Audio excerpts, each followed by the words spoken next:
रविवारी रात्रीपासून कोसळणाऱ्या मुसळधार पावसामुळे बदलापुरातील प्रसिद्ध कोंडेश्वरचा धबधबा प्रवाहित झालाय। पावसाळी पर्यटनासाठी पर्यटकांची पावलं कोंडेश्वरकडे वळू लागली आहेत।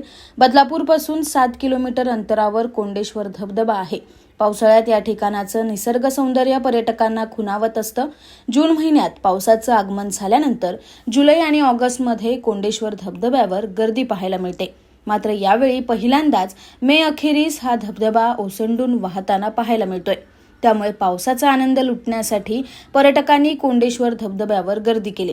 या धबधब्यात आतापर्यंत अनेकांचा बुडून मृत्यू झालाय। त्यामुळे प्रशासनाकडून पर्यटकांना इथे येण्यास मनाई केली जाते। मात्र यंदा मान्सूनचं लवकर आगमन झाल्यामुळे बंदी आदेश लागू होण्यापूर्वीच पर्यटकांची पावलं कोंडेश्वर धबधब्याकडे वळू लागल्याचं चित्र पाहायला मिळतंय।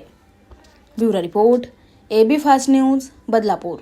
मात्र यंदा मान्सूनचं लवकर आगमन झाल्यामुळे बंदी आदेश लागू होण्यापूर्वीच पर्यटकांची पावलं कोंडेश्वर धबधब्याकडे वळू लागल्याचं चित्र पाहायला मिळतंय।